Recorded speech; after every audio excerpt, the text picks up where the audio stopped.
And you, sir? Yeah, very good. 1 minute. I'm just taking your CV again. Yeah.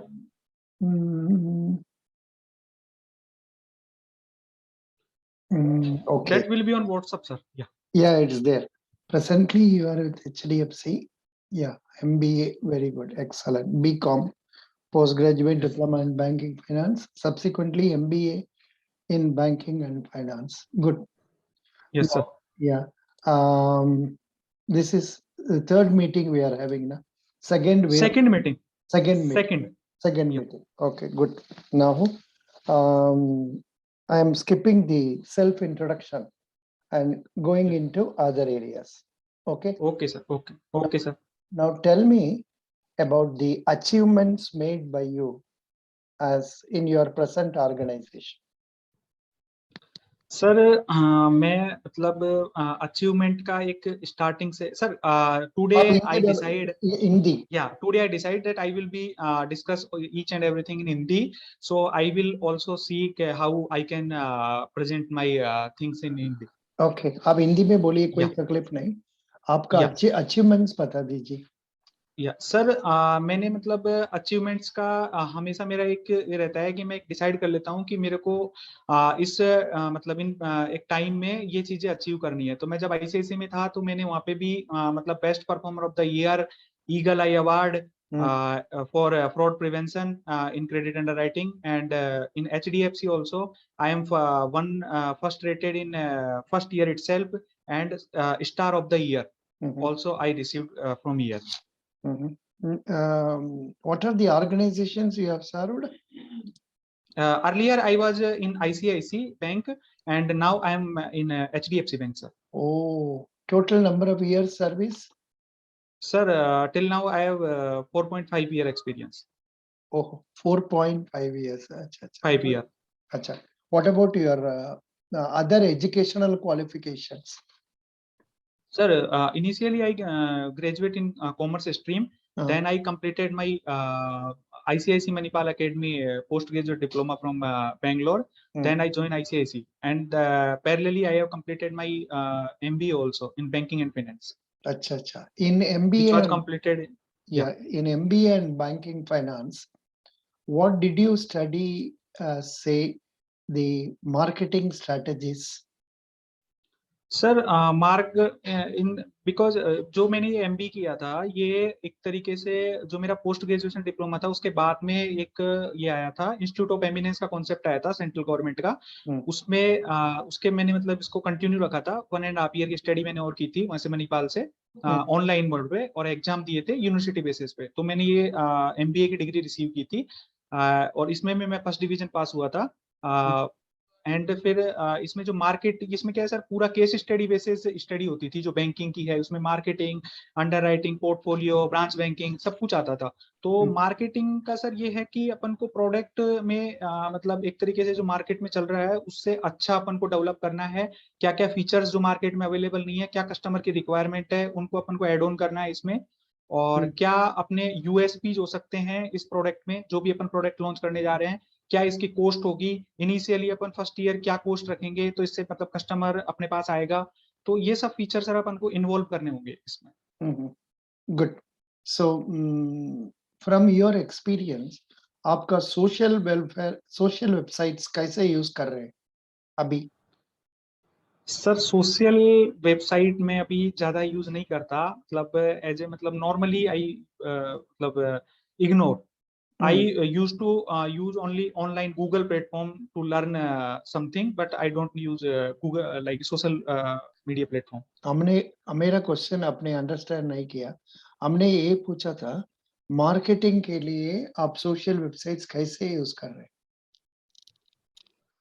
Sir marketing के लिए मैं अभी कोई social ये प्लेटफॉर्म यूज नहीं कर रहा हूँ. ऐसा नहीं बोले जी, because nowadays it is expected that you have to be in touch with people. So दूसरा बच्चा लोग क्या बोल रहे हैं? They are telling that they try to keep in touch with high net worth individuals through WhatsApp and keep in touch with them. So like that, and also they say that some of them are using Facebook and all that. So आप कुछ ना कुछ बता रहे हो, आप कुछ ना कुछ बता रहा होगा. Are you in right now in HDFC, you are in marketing only, na? No, sir. I am credit manager, sir. ओहो, पूरा पूरा क्रेडिट मैनेजर, ओहो। Yes, sir. Credit manager. अच्छा, ठीक है। तब तो हमको फंड्स फ्लो का बारे में कुछ बताइए। What is funds flow? Why funds flow statements are prepared? How bank can use this funds flow statement? Sir funds flow statement अपन को बिजनेस की जो डे टू डे एक्टिविटी है उसको देखने के लिए काम आता है। जैसे कि मतलब फंड्स किस सोर्सेज के थ्रू आ रहा है, मतलब और किस उसमें अपन कहाँ पे इसको इन्वेस्टमेंट कर रहे हैं, जो अपनी करंट लाइबिलिटीज हैं, जो डे टू डे एक्सपेंसेज हैं, उनको अपन किस सोर्स के थ्रू पे कर रहे हैं। ये सब कुछ अपन को एक तरीके से एनालिसिस करने के लिए बिजनेस का जो फ्लो है वो कैसे किस और है, जैसे करंट रेशियोज क्या है उसके, किस सोर्सेज से फंड वो जा रहा है, तो वो सब एनालाइज करने के लिए फंड फ्लो का अपन यूज करते हैं sir. No, no.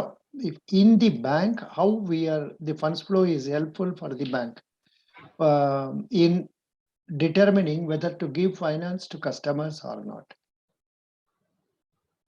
I think हाँ sir.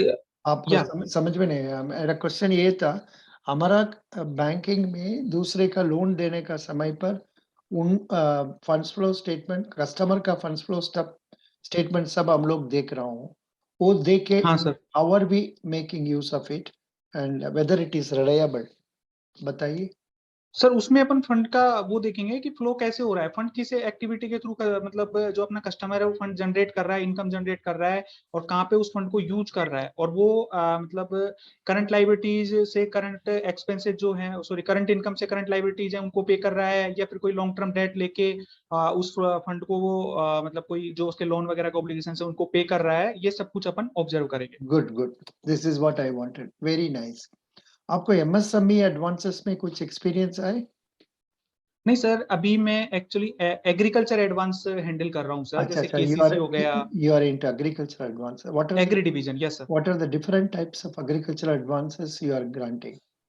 Sir in ICIC and HDFC I handle KCC and premium OD and tractor financing and implement finance and SLI also.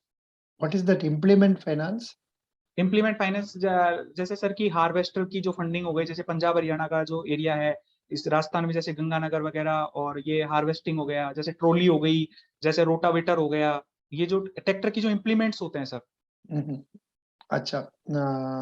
What is your experience in recovery of this? Is it okay? Yes sir, 98 approx 98% cases are resolve. Excellent, excellent. 98% you are able to recover in agriculture. Good. Can you yes tell sir. can you tell me something about how will you process KCC before granting KCC? वो कैसे process कर रहे हैं? What are yes the sir. what are the things you will be looking into? Yes sir, KCC की जब file आती है sir, वो कस्टमर एग्री बेस्ड कस्टमर ही होता है।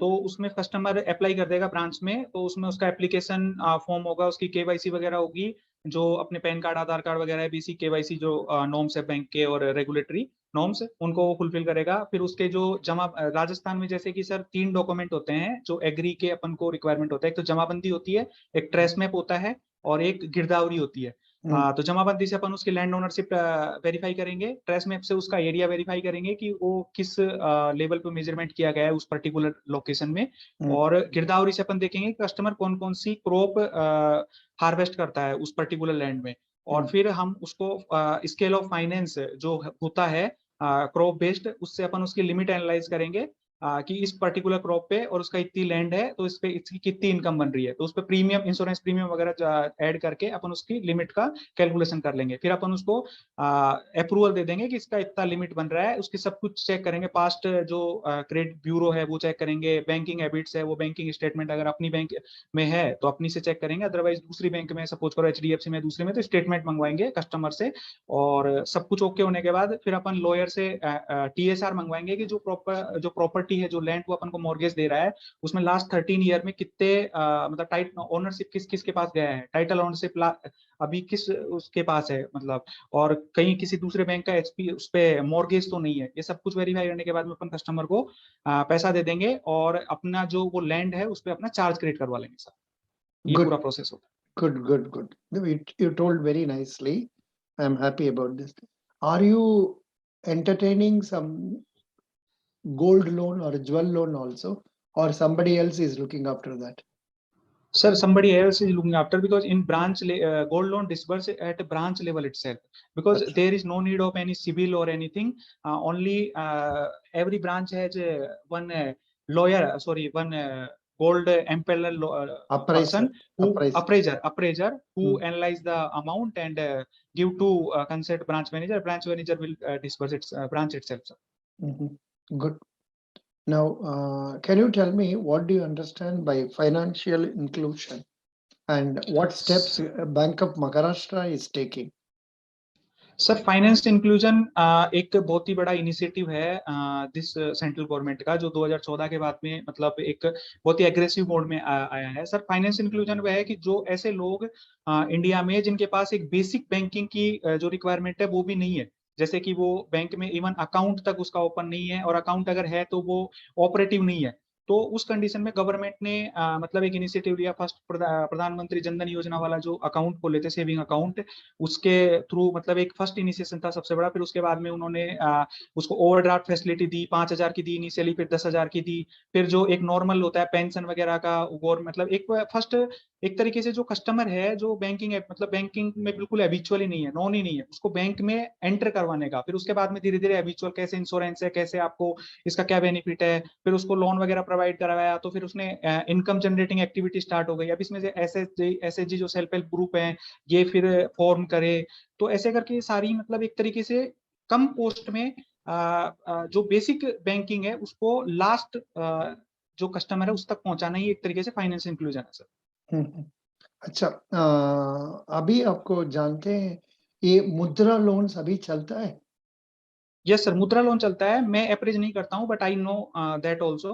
सर, मुद्रा लोन के अंदर जो एक एमएसएमई होती है, स्मॉल एमएसएमई, जो जैसे कि इंडिविजुअल जो कस्टमर है वो कोई भी मतलब कोई भी रेवेन्यू जनरेटिंग एक्टिविटी स्टार्ट करता है तो वो बैंक से लोन अवेल कर सकता है, और उसमें तीन मतलब 10 लाख रुपए तक का लोन होता है। तो फर्स्ट होता है फर्स्ट जो होता है शिशु, किशोर और तरुण। शिशु के अंदर 50,000 तक ले सकता है, किशोर के अंदर 5 लाख, 50,000 से 5 लाख, और तरुण के अंदर 5 लाख से 10 लाख रुपए तक। और उसमें कोई कोलेट्रल वगैरह की रिक्वायरमेंट नहीं होती है। वो सेंट्रल गवर्नमेंट का एक स्कीम है, उसके थ्रू वो सिक्योर्ड होता है अगर वो वहां से इंश्योरेंस वगैरह लेता है बैंक तो। अच्छा, ये मुद्रा लोन में आपको what is the expansion of मुद्रा? मुद्रा sir, micro units development, micro unit is development, yes sir, development and refinance agency, मुद्रा। एजेंसी। अच्छा, now tell me whether RRBs are also eligible for assistance from मुद्रा। ये sir banking, बताइए। Bank, NBFC, micro finance institute, ये सब मतलब मुद्रा loan दे सकते हैं सर। अच्छा, एंड उनको रीफाइनेंस भी मिलेगा? दैट इज रीफाइनेंस मिलेगा फ्रॉम नाबार्ड से, yes sir. No no, from Mudra. ये सिडबी से होगा, Mudra is under comes in SIDBI. अच्छा अच्छा अच्छा, सिडबी का हेडक्वार्टर्स किधर है? लखनऊ है सर, यूपी। यूपी में। Good good good, very good, nice. Next one. अच्छा, इन अभी have you gone through the website of Bank of Maharashtra? Yes sir, housing loan के लिए कितना इंटरेस्ट चार्ज कर रहे हैं वो? 6.40, 6.40, car loan? 6.80। Very good, that's right.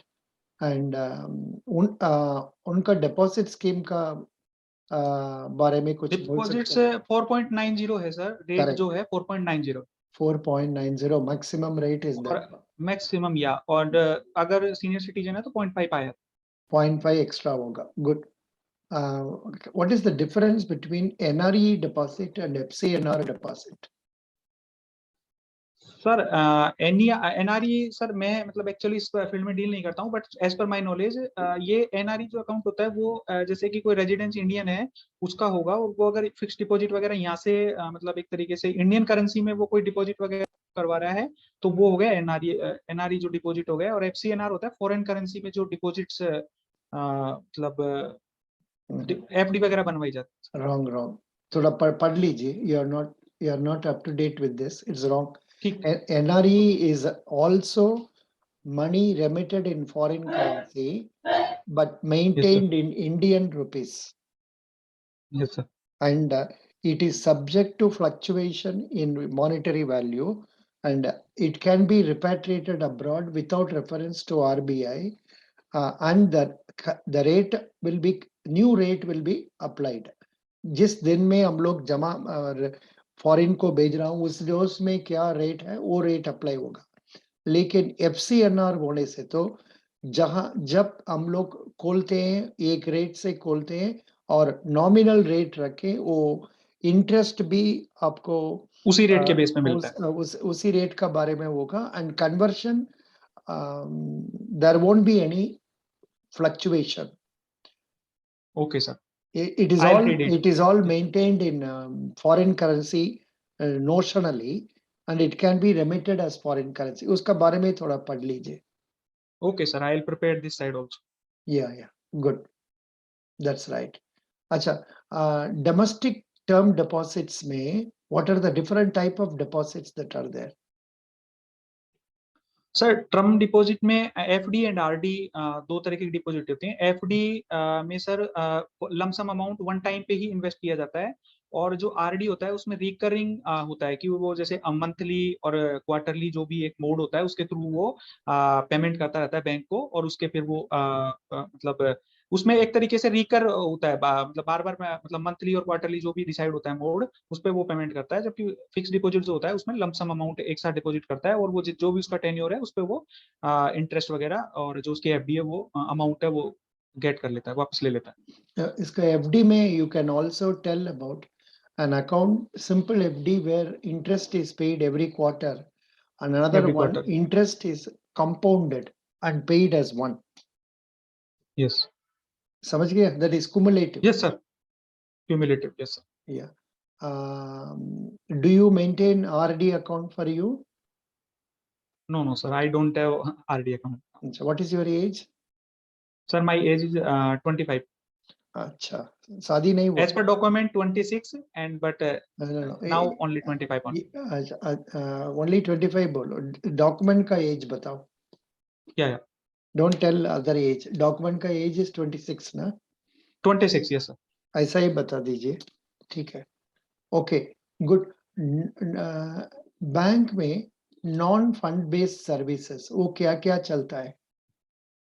Sir वो लेटर ऑफ क्रेडिट और बैंक गारंटी होता है, जो उसमें मतलब जब भी ये कॉन्टेक्ट होता है बैंक के और कस्टमर के बीच में तो उस टाइम पे फंड की रिक्वायरमेंट नहीं होती है। लेकिन अगर डेट जो बायर है या फिर जो मतलब कस्टमर है जिसने भी एक्सपोर्ट इंपोर्ट किया है, तो उसको जब वो फंड वगैरह मतलब उस कंडीशन में नहीं होता है, पेमेंट नहीं करता है, कॉन्टेक्ट वगैरह जो है, तो फिर उस सिनेरियो में बैंक उसको पेमेंट करता है, तो वो नॉन फंड बेस्ड स्कीम होती है। इसमें LC में don't tell buyer importer exporter ऐसा मत बोलो, इंपोर्टर ठीक है sir. Only, importer only. Importer हो या एक्सपोर्टर होने से तो आपको लोन देने का, आफ्टर गिविंग डॉक्यूमेंट्स लोन देने का जरूरत नहीं है। बिफोर मैन्युफैक्चरिंग लोन देना पड़ता है, पैकिंग क्रेडिट। प्री शिपमेंट बोलो सर, प्री शिपमेंट। या and here bank of Maharashtra website में देखने से, नॉन फंड बेस्ड देखने से वो लोग बोलता है letter of credit, bank guarantee, then LC advising confirming services, then bank assurance, then solvency certificate, then credit reports. ये इसका बारे में थोड़ा पढ़ लीजिए, ठीक है? ठीक है सर, ठीक है। I am giving you in our say I'm giving it in Telegram. Telegram में दे देगा, because others can also read it in case they want it. अच्छा, did you go through the okay sir. financial results of our Bank of Maharashtra? Yes sir. पढ़ा है? Yes sir. उसके बारे में थोड़ा बताइए। सर बैंक ऑफ महाराष्ट्र का जो प्रॉफिट है वो फोर्थ क्वार्टर में 115% के अप्रोक्स इंक्रीज हुआ है, जो 355 करोड़ है, और year on year profit 1155 crore के आसपास है। एंड बैंक ऑफ महाराष्ट्र का जो डिपॉजिट अभी है वो 2.20 लाख करोड़ है, और जो अप्रोक्स 16 मतलब 16.26% से इंक्रीज हुआ है, और जो एडवांसेज है वो 1.35 लाख करोड़ के आसपास अभी स्टैंड कर रहे हैं एज पर मार्च 20 22। सो और इसका जो capital risk asset capital adequacy ratio है वो 16.85 है अभी। और नेट एन जो ग्रोस एनपीए है वो 3.94 है, 3.94%। और जो नेट एनपीए है वो 0.97% है अभी, जो कि एक बहुत ही मतलब अच्छा स्टैंड है, बहुत ही अच्छी रिकवरी है बैंक ऑफ महाराष्ट्र की, जो इतना मतलब ये डाउनग्रेडेड हो। अभी see, considering other banks' performances, Bank of Maharashtra performance is really good because Really sounding, sir. I am taking interview for Federal Bank also. Federal Bank day it has grown only by 5%. उनको बहुत पैसा withdraw हो गया, whereas yes, this bank has been maintaining it very well and net profit also. And sir, advance increased 25% approx, which is very good. Yeah. Banking industry, because in HDFC advance grow only 20.86%, but in Bank of Maharashtra it percentage wise is very well, sir. Good. अच्छा जी, अभी bank of Maharashtra में Kasa share कितना होता है? 57% है sir.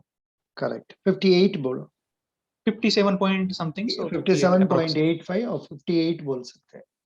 या अभी bank of Maharashtra का कैपिटल कितना है जी? Capital, which capital sir? अभी capital adequacy ratio? No, capital कितना है? Share capital. Share capital sir 6000 approx है, बट आई लास्ट पेज में है 6731। 6000 या सर।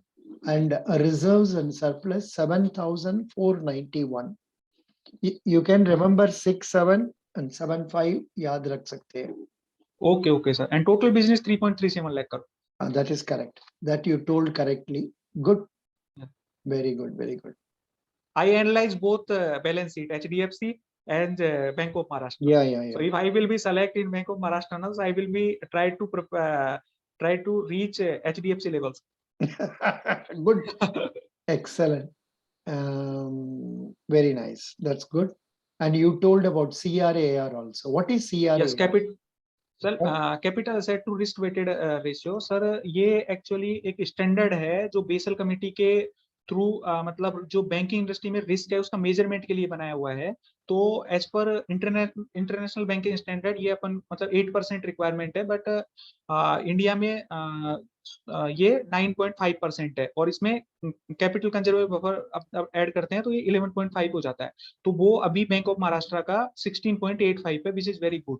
और इसमें सर दो कैपिटल होती है, टायर 1 कैपिटल और टायर 2 कैपिटल। तो टायर 1 कैपिटल में जो अपने शेयर इक्विटीज की इक्विटी शेयर कैपिटल होती है और जो रिटेन अर्निंग्स होती है वो ऐड होती है।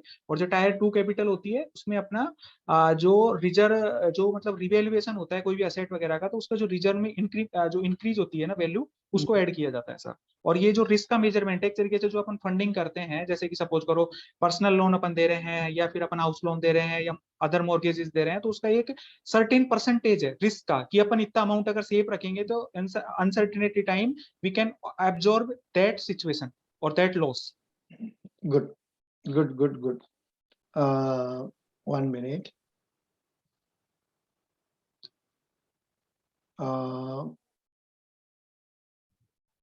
Who is father of computer?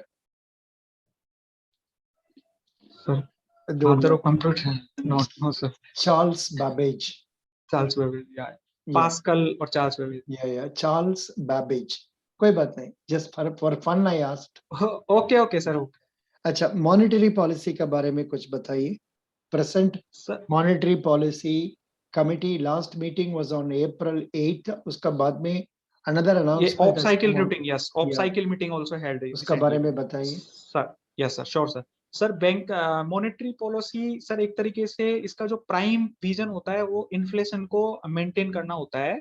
और उसको इन्फ्लेशन को मेंटेन करने के साथ साथ ही अपनी जो इकोनॉमिक ग्रोथ है उसको भी मतलब एक तरीके से माइंड में रखना होता है कि अपन को किसी और जाना है। तो सर लास्ट 3 ईयर से एक्चुअली क्या हो रहा था, कोविड की वजह से इन मतलब होल वर्ल्ड एक सिचुएशन थी कि जो मतलब कस्टमर की डिमांड है वो डाउन होती मतलब रिड्यूस होती जा रही थी। तो मॉनेटरी की जो सारी रेटेज है जैसे कि CRR SLR हो गया, अपने repo rate, reverse repo rate, सब डाउन थे। मतलब लास्ट 3 ईयर से चेंजेस नहीं हुआ था, लेकिन लास्ट अप्रैल में एक सिग्नल दिया था गवर्नमेंट ने, सॉरी RBI ने, मॉनेटरी पॉलिसी ने, कमेटी ने कि अपन को अब धीरे धीरे एक तरीके से इस जो रेटेज है उनको हाई करनी पड़ेगी, क्योंकि इन्फ्लेशन है वो जो रिजर्व बैंक का जो बेंचमार्क है मतलब 4 ± 2% का, उससे ब्रीच कर रहा था, अप्रोक्स 7% के आसपास आ रहा था। तो अभी सडनली जो CRR रेशियो है वो 4.50 हो गया है, और जो रेपो रेट है वो 4.40। और एक नई स्कीम अभी लॉन्च करी है मॉनेटरी पॉलिसी ने, SDF, स्टैंडिंग डिपॉजिट फैसिलिटी। उसमें जो एक्स्ट्रा लिक्विडिटी है मार्केट से उसको एब्जॉर्ब करेगा गवर्नमेंट रिजर्व बैंक, बट उसमें क्या होगा कि वो सिक्योरिटी नहीं देगा बैंक को, जबकि रिवर्स रेपो होता है उसमें सिक्योरिटी मिलता है। इन दोनों में ये डिफरेंस होता है। तो अच्छा, ये अभी कितना CRR है? CRR 4.50 sir. From which date? Sir recently like it 6th में और 4th में I think. No. There is a trick. It is from May 21. Okay, May 21। It is only from May 21. हम भी देखा है, अरे भाई रिजर्व बैंक का वेबसाइट में जाके देखा, वो स्टिल मेंटेनिंग 4%. बट वो सर हाँ चेंज हो जाएगा, वो सडनली चेंज हुआ बट उसमें दिया है it is effective from May 21 only. या Good, that's right. So that another point is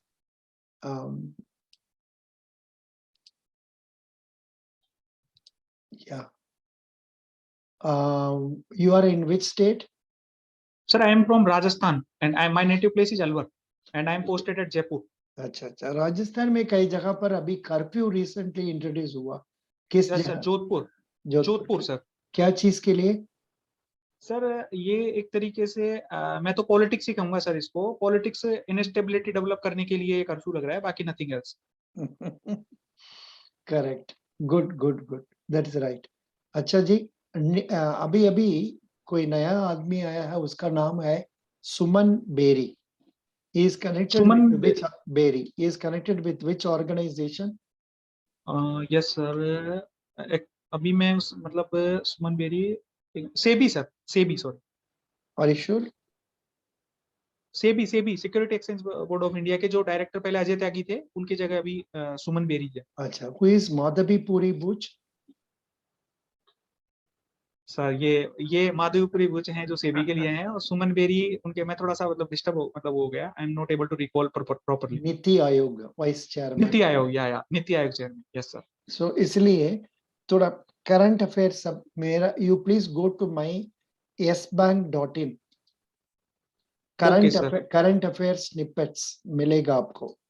या I read this thing but I am not able to recall properly. 1 minute. अभी एक बार. So you know at least this economy aspect of it अब पढ़ने से अच्छा होगा. I okay sir, have posted up to yesterday also. Okay sir, I will go through, definitely I will go through. Yeah. Just a minute. Haryana. Yeah. Who is your Rajasthan governor? Sir mister Kalraj मिस्त्र। अच्छा. Now abhi one North Indian state has issued high speed internet connectivity in 58,000 places. Which state is that? I don't know sir. Uttar Pradesh. Okay sir. Uttar Pradesh, उन्होंने क्या बोला है, वो panchayat office का पास में 50 metres तक ये हाई स्पीड इंटरनेट मिलेगा फ्री. Okay sir. अच्छा, tell me something about LIC IPO.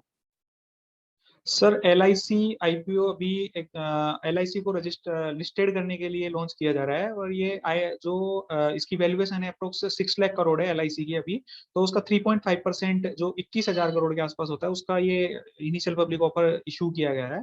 और इसमें सर कुछ सर्टेन मतलब डिस्काउंट है, जैसे एम्प्लॉय है, पॉलिसी होल्डर है, और कुछ इन्वेस्टर्स को भी, और बाकी जनरल पब्लिक के लिए। और ये अभी 9th मई तक सब्सक्रिप्शन डेट है इसके, 4 to 9 May. What is the position of that? Is it subscribed well or not? Sir, it is fully subscribed second day itself. Correct. Now, uska current situation, find out about that, know about it. Okay, good.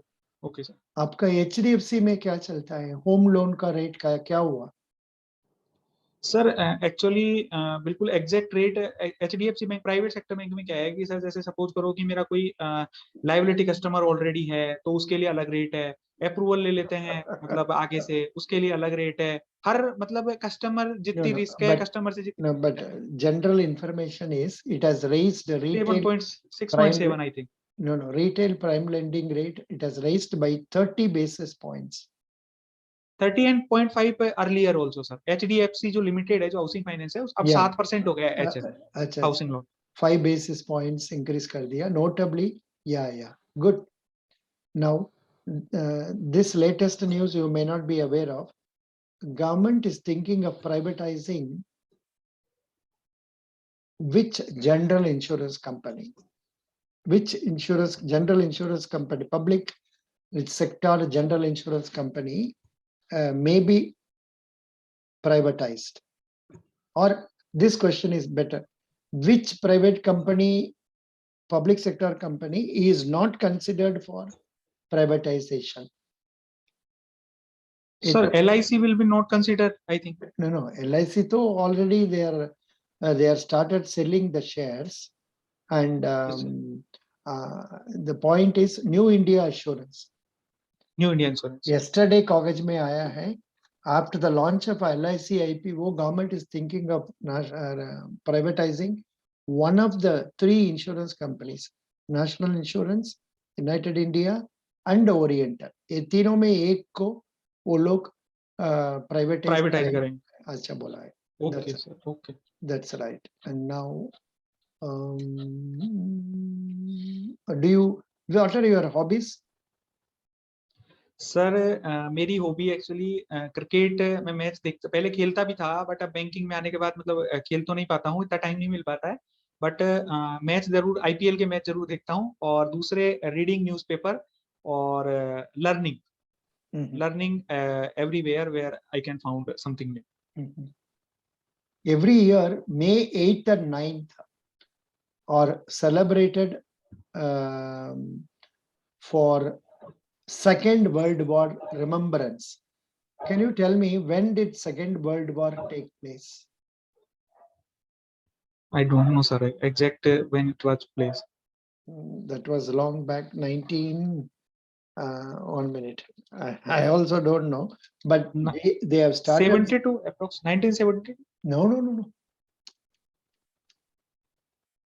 That is 1940s में होगा जी, 1939 to 1945. 45, yes sir. But before India become independent. This celebration is taking place from 2010. 2010 onward. 2010 से ये celebration चलता है. Good.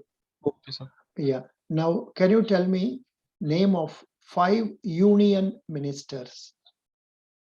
Sir union minister में Shrimati Nirmala Sitharaman, mister Nitin Gadkari, mister Piyush Goyal and mister Amit Shah, mister Rajnath Singh. Good. Very good. Can you tell me what do you understand by economic sanctions? Economic sanctions sir जैसे कि अभी सब US में सॉरी रसिया और यूक्रेन में जैसे कि वो चल रहा है वर्ल्ड वार सॉरी एक युद्ध चल रहा है, तो उसी के दौरान जैसे कि दूसरे कंट्रीज क्या करती हैं, जैसे US है तो वो रसिया को मतलब डिसलाइक करता है, तो वो एक तरीके से बिजनेस वगैरह और जो इस पे एक्सपोर्ट इंपोर्ट है और जो भी मतलब उनका कुछ वो होगा एक तरीके से उनपे वो लगा देगा कि हम इस कंट्री के साथ डील नहीं करेंगे। तो सपोज करो कि जैसे रसिया ने कोई इसका US ने रसिया के कोई जैसे कि उसकी जो IT कंपनीज है या कोई दूसरी कंपनीज है उस पर सैंक्शन लगा दिया, तो वो कंपनी कोई भी मतलब ट्रांजेक्शन नहीं कर पाएंगी, तो उनकी इकोनॉमी है वो डाउनग्रेड हो जाएगी। तो ये जिस तरीके से जो वो लगाते हैं एक तरीके से प्रतिबंध जिसको बोलते हैं अपन, वो ही इकोनॉमिक सैंक्शन कि एक तरीके से उसको इकोनॉमिकली डाउनग्रेड करो। First class. Now, which company has been considered as Economic Times Award 2022 Company of the Year Award? Infosys sir. Good. Which company is considered as Best Corporate of the Year? HCL. SCL. Yeah. Yes. Now, can you tell me who is N. Chandrasekharan? N. Chandrasekharan. Sir ये शायद जो NBH है, जो नहीं। RBI ने एक नहीं, he is the chairman of Tata Sons. Tata Sons, Chandrasekhar. He is the chairman of Tata Sons. Yeah, अच्छा, name was known, but I don't know fully. no problem. You are from Rajasthan, so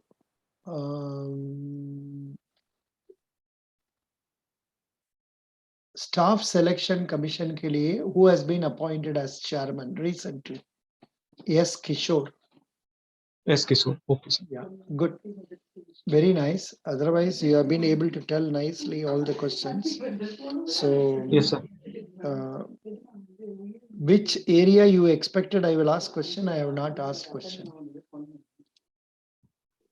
Sir, I think from banking perspective will be more and more will be asked in interview. Na? Yeah, because general banking, na? Correct. General banking, yeah. General banking, correct. That's right. Now tell me something about KYC. Sir KYC is know your customer. तो इसमें अपन को actually customer का जो कि वो verify करना होता है कि इसके ऑफिशियली वैलिड डॉक्यूमेंट में से कोई भी डॉक्यूमेंट, सपोज करो वोटर ID हो सकता है, पैन कार्ड हो सकता है, आधार कार्ड हो सकता है, और जो जॉब कार्ड होता है नरेगा का वो हो सकता है. कोई भी KYC हो वो वेरीफाई करेंगे. उसके रिस्क अपन देखेंगे कि किस पर्टिकुलर लोकेशन पे ही रहता है. उसकी आइडेंटिटी अपन वेरीफाई करेंगे. उसका जो प्रोसीजर एक तरीके से कि ये डे टू डे एक्टिविटी, मतलब किस टाइप की एक्टिविटी करता है, ये सब कुछ अपन को ऑब्जर्व करनी है. तो बाद में कहीं कोई रिस्क वगैरह मतलब बैंक के लिए नहीं हो, कहीं मनी लॉन्ड्रिंग वगैरह का कोई इशू ना आ जाए. और दूसरा फिर जो अपने कस्टमर की रिस्क होती है उसके बेसिस पे अपन पीरियडिकली ऑल्सो KYC करते हैं. हाई रिस्क कस्टमर के लिए 2 साल every 2 year, and medium for every 8 year, and low risk for every 10 year. Good. You told the next question also. I wanted to ask you which is high risk, how much and all that. You told that also. Very good. Best wishes. You have done well today. And Yes, sir. all the best. And sir, I want to know. I want to know current affairs only. You are not up to date. थोड़ा पढ़ना है. Okay, I'll check